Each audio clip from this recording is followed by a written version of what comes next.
भारत में पिछले 5 सालों में 15 राज्यों की लगभग 45 भर्ती परीक्षाओं का पेपर लीक हो चुका है और इसका असर लगभग 1 करोड़ ऐसी अभ्यर्थियों पर पड़ा है जो सरकारी नौकरी की तैयारी कर रहे थे। पेपर लीक को लेकर केंद्र और कई राज्यों में कानून भी बने हुए हैं, लेकिन बावजूद इसके पेपर लीक की घटनाएं बदस्तूर जारी है। कई सरकारों ने पेपर लीक की वजह से होने वाली किरकिरी को देखते हुए भर्ती एग्जाम ही कराना बंद कर दिया है।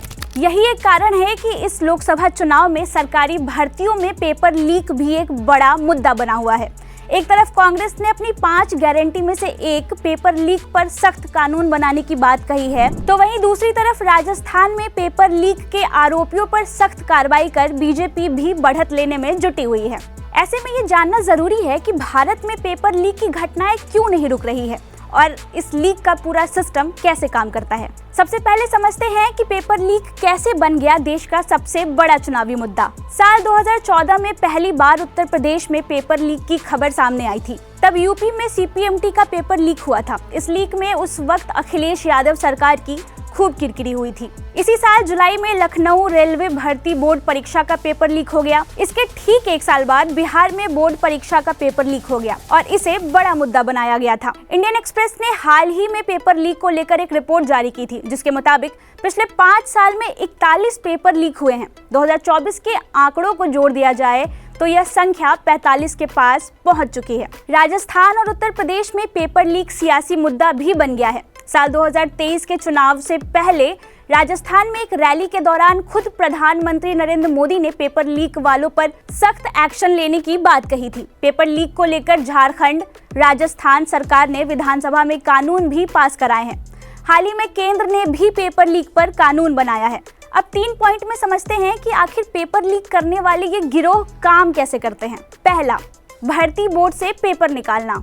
इस गैंग के लोगों का पहला लक्ष्य समय से पहले पेपर निकलवाना है। इसके लिए गैंग के सदस्य बोर्ड के लोगों से संपर्क साधते हैं। राजस्थान में पेपर लीक की जांच कर रही AOG ने अपनी चार्जशीट में दावा किया था कि पेपर लीक की घटनाएं इसलिए हुई क्योंकि बोर्ड के सदस्य इसमें शामिल थे। इसी तरह का एक मामला झारखंड में भी आया था, जहां पर परीक्षा लेने के लिए जिस कंपनी को सरकार ने अधिकृत किया था, उसी कंपनी के मालिक ने गिरोह को पेपर बेच दिए थे। दूसरा लक्ष्य, पेपर किसे बेचना है उसकी पहचान करना। इस गिरोह का दूसरा बड़ा लक्ष्य जुटाए गए पेपर का ग्राहक खोजना है। ग्राहक खोजने के लिए गैंग के सदस्य कई शहरों में एक साथ सक्रिय रहते हैं। कई राज्यों में जांच एजेंसी ने अब तक जो खुलासे किए हैं उसके मुताबिक गिरोह पेपर बेचने के लिए कोचिंग संस्थानों से भी संपर्क साधता है। कोचिंग संस्थान के मालिक पेपर खरीद कर अपने यहाँ के बच्चों को बेचते हैं। बिहार, उत्तराखंड और राजस्थान से पेपर लीक को बेचने के आरोप में कई कोचिंग मालिक गिरफ्तार हो चुके हैं।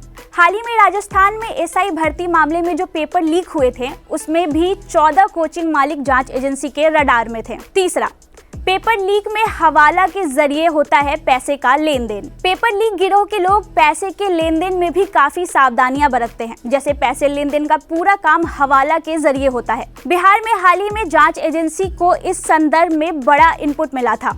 एक रिपोर्ट के मुताबिक अक्टूबर 2023 में बिहार में सिपाही बहाली का जो पेपर लीक हुआ था, उसमें पैसे का पूरा लेन देन हवाला के जरिए किया गया था। जांच एजेंसी को इस संदर्भ में कई सबूत भी मिले हैं। रिपोर्ट है विनीश मिश्र की। आपको कैसी लगी हमें कमेंट सेक्शन में जरूर बताएं और ऐसे ही अपडेट्स के लिए AP लाइव को सब्सक्राइब करें। थैंक्स।